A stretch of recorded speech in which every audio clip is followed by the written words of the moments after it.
Chapter 30. Charlie's Chocolate Factory. The great glass elevator was now hovering high over the town. Inside the elevator stood Mr. Wonka, Grandpa Joe, and little Charlie. "Oh, how I love my chocolate factory," said Mr. Wonka, gazing down. And then he paused and turned around and looked at Charlie with a most serious expression on his face. "Do you love it too, Charlie?" he asked. "Oh, yes," cried Charlie. "I think it's the most wonderful place in the whole entire world." "I'm very pleased to hear you say that," said Mr. Wonka, looking more serious than ever. He went on staring at Charlie. "Yes," he said, "I am very pleased indeed to hear you say that. And now I shall tell you why."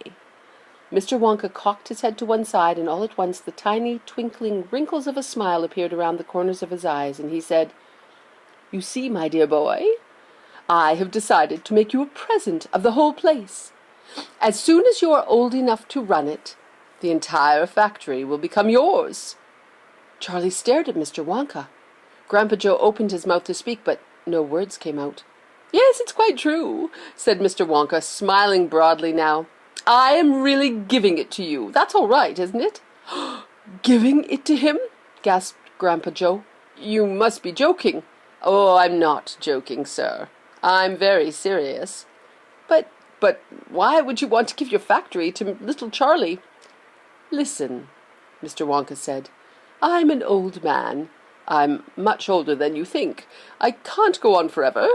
I've got no children of my own, no family at all. So who's going to run the factory when I get too old to do it myself? Someone's got to keep it going, if only for the sake of the Oompa Loompas. Mind you, there are thousands of clever men who would give anything for the chance to come in and take over from me, but I don't want that sort of person. I don't want a grown-up person at all. A grown-up won't listen to me. He won't learn from me. He'll try to do things his own way and not mine. So I have to have a child. I want a good and sensible, loving child, one to whom I can tell all my most precious candy-making secrets while I'm still here." "So that is why you sent out the golden tickets!" cried Charlie. "Exactly," said Mr. Wonka. "I decided to invite 5 children to the factory, and the one I liked best at the end of the day would be the winner." "But, Mr. Wonka," stammered Grandpa Joe, do you really and truly mean you're giving your whole of the enormous factory to little Charlie? And after all—" "No, there's no time for arguments," cried Mr. Wonka.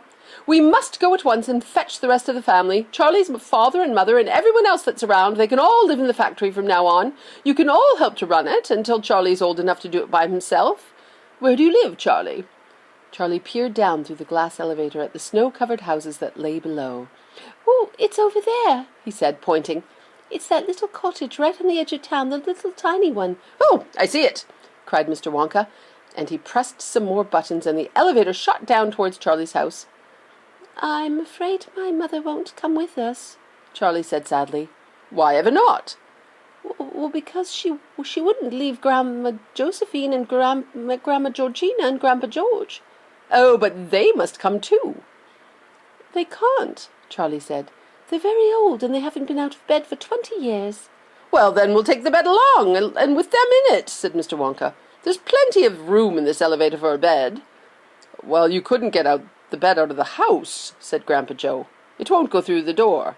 "Oh, you mustn't despair," cried Mr. Wonka. "Nothing is impossible. You just watch." The elevator was now hovering over the roof of the little Bucket's little house. "What are you going to do?" cried Charlie. "Well, I'm going to go in and fetch them," said Mr. Wonka. "How?" asked Grandpa Joe. "Through the roof," said Mr. Wonka, pressing another button.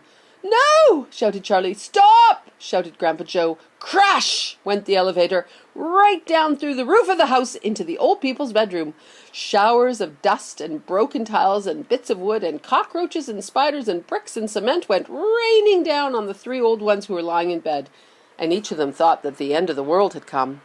Grandma Georgina fainted. Grandma Josephine dropped her false teeth. Grandpa George put his head under the blanket, and Mr. and Mrs. Bucket came rushing in from the next room. "Save us!" cried Grandma Josephine. "Calm yourself, my darling wife," said Grandpa Joe, stepping out of the elevator. "It's only us." Mother, cried Charlie, rushing into Mrs. Bucket's arms. Mother, listen to what's happened. We're all going to live in Mr. Wonka's factory, and we're going to help him run it, and he's given it all to me, and... Oh, what are you talking about, Charlie? said Mrs. Bucket. Just look at our house, cried poor Mr. Bucket. It's in ruins. My dear sir, said Mr. Wonka, jumping forward and shaking Mr. Bucket warmly by the hand, I'm so very glad to meet you. Well, you mustn't worry about your house. From now on, you're not going to need it anyway. Who is this crazy man? Screamed Grandma Josephine. He could have killed us all. This, said Grandpa Joe, is Mr. Willy Wonka himself. It took quite some time for Grandpa Joe and Charlie to explain to everyone exactly what had been happening to them all day.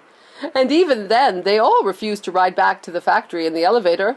I'd rather die here in my bed, shouted Grandma Josephine. So would I, cried Grandma Georgina. I refuse to go, announced Grandpa George. So, Mr. Wonka and Grandpa Joe and Charlie, taking no notice of their screams, simply pushed the bed into the elevator. They pushed Mr. and Mrs. Bucket in after it, and then they got in themselves. And Mr. Wonka pressed a button. The doors closed. Ah! Grandma Georgina screamed, and the elevator rose up off the floor and shot through the hole in the roof out into the open sky. Charlie climbed onto the bed and tried to calm the three old people, who were still petrified with fear. Please, don't be frightened, he said. It's quite safe, and we're going to the most wonderful place in the whole world. Charlie's right, said Grandpa Joe. Will there be anything to eat when we get there? Asked Grandma Josephine. I'm starving. The whole family is starving. Anything to eat? cried Charlie, laughing. Oh, you just wait and see.